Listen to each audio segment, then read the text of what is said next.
Hi అండి, అందరికీ నమస్కారం. ఈరోజు ఈ వీడియోలో వచ్చేసరికి బాత్రూమ్ ఫ్రెషనర్ మనం ఇంట్లోనే ఈజీగా ఎలా తయారు చేయాలో చూపించబోతున్నానండి. స్కిప్ చేయకుండా లాస్ట్ వరకు చూడండి. మనం ఓడోనిల్ అని తెచ్చుకుంటాం కదండి బాత్రూమ్ ఫ్రెషనర్గా, అవి అవసరం లేదండి. మన దగ్గర తక్కువ ఖర్చుతోటి మనం ఇంట్లోనే చాలా ఈజీగా తయారు చేసుకోవచ్చండి. అది ఎలా అనేది మీరు ఈ వీడియో స్కిప్ చేయకుండా లాస్ట్ వరకు చూస్తే మీకే అర్థమవుతుందండి. ఏం అవసరం లేదండి. మన దగ్గర నాప్థలిన్ బాల్స్ చూడండి, నాప్థలిన్ బాల్స్ తీసుకున్నానండి, ఒక 6 తీసుకున్నానండి. నేను ఆ 6ని బాగా మనము పొడయ్యేంత వరకు బాగా దంచుకోవాలండి. చూడండి, నేను చూపిస్తున్నాను చూడండి. బాగా పొడవ్వాలండి. పొడయ్యేంత వరకు మనం చూసుకోవాలండి. నేను చూపిస్తున్నాను చూడండి. ఈ విధంగా కొట్టేసుకున్నాము అని అంటే బాగా పొడయ్యేంత వరకు కొట్టుకోవాలండి. కొట్టుకున్న తర్వాత పొడైన తర్వాత ఒక బౌల్లోకి తీసుకోవాలండి. చాలా తక్కువ ఖర్చుతో మనం చేసుకోవచ్చండి. మహా అయితే ఒక 30 రూపీస్ అవుతుందండి, అంతేనండి. మనం ఎప్పుడు కావాలంటే అప్పుడు తయారు చేసుకొని పెట్టుకోవచ్చు కాబట్టి ప్రాబ్లం ఏమి ఉండదండి. చాలా మంచి స్మెల్ వస్తుంది. మేము ట్రై చేసాం కాబట్టి చెప్తున్నానండి. బాగుంటుందండి, తప్పకుండా మీరు కూడా ట్రై చేయండి. నాప్థలిన్ బాల్స్ని ఫస్ట్ బాగా పొడి చేసుకున్నానండి. పొడి చేసుకున్న తర్వాత చూడండి ఇలా అయిందండి. దాని తర్వాత మనం ఏం వేస్తాము అని అంటే సాల్ట్ అండి. సాల్ట్ వచ్చేసరికి ఒక 2 స్పూన్స్ వేసానండి. చూడండి, సాల్ట్ వేసానండి. సాల్ట్ వేసిన తర్వాత బాగా కలిపేసుకోవాలండి. చూడండి, ఈ విధంగా బాగా కలిపేసుకోవాలండి. బాగా కలిపేసుకున్న తర్వాత మనం మంచి స్మెల్ కోసం సాఫ్ట్ టచ్ ఉంటుంది కదండి, సాఫ్ట్ టచ్ వేసేస్తున్నానండి. ఒక ప్యాకెట్ వేసుకున్నానండి నేను. చూడండి, సాఫ్ట్ టచ్ వేసి బాగా కలిపేసుకోవాలండి. మంచి స్మెల్ వస్తుందండి, బాగుంటుందండి. తప్పకుండా ట్రై చేయండి. మీరు కూడా ట్రై చేసి ఎలా ఉందో కామెంట్ చేయండి. మీకు ఈ వీడియో నచ్చినట్లయితే లైక్ చేయండి. మీ ఫ్రెండ్స్కి, రిలేటివ్స్కి ఉపయోగపడుతుంది అని అనుకుంటే షేర్ చేయండి. ఫస్ట్ టైం నా ఛానల్ చూసే వాళ్ళైతే సబ్స్క్రైబ్ చేసుకోండి. నా ఛానల్లో మంచి మంచి టిప్స్, మంచి మంచి వీడియోస్ ఉన్నాయండి. అవి కూడా ఒకసారి చూడండి. చూసి ఎలా ఉన్నాయో కామెంట్ చేయండి. మీకు ఏ టైప్ ఆఫ్ వీడియోస్ కావాలో కూడా కామెంట్ చేయండి.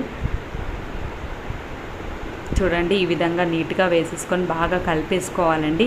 అక్కడక్కడ మీకు ఏమైనా పలుకులుగా అట్లా అనిపిస్తే బాగా కలిపేసుకోండి. కలిపేసుకున్న తర్వాత ఇదైతే కంపల్సరీగా వేసుకోవాలండి. ఫెవికాల్ అండి, ఇది వచ్చేసరికి కంపల్సరీగా వేసుకోండి. చూడండి, ఇది వచ్చేసరికి 10 రూపీస్ అండి. హాఫ్ వేస్తున్నానండి నేను, అంతే, ఎక్కువ వేయడం లేదు. ఇలా తక్కువ ఖర్చుతోటి మనం ఇంట్లోనే హ్యాపీగా బాత్రూమ్ ఫ్రెషనర్ రెడీ చేసేసుకోవచ్చండి. చూడండి, ఇలా బాగా కలిపేసుకోవాలండి. చూడండి, బాగా మొత్తం కలిసేంత వరకు బాగా కలిపేసుకోవాలండి.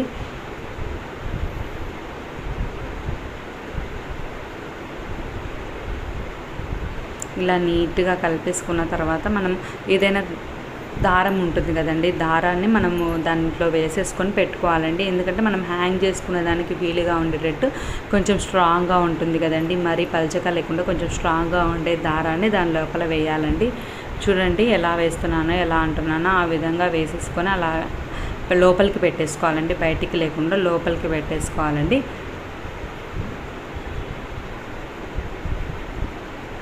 చూడండి, చాలా బాగుంటుందండి. స్మెల్ కానీ అంత బాగుంటుందండి. తప్పకుండా మీరు కూడా ట్రై చేయండి.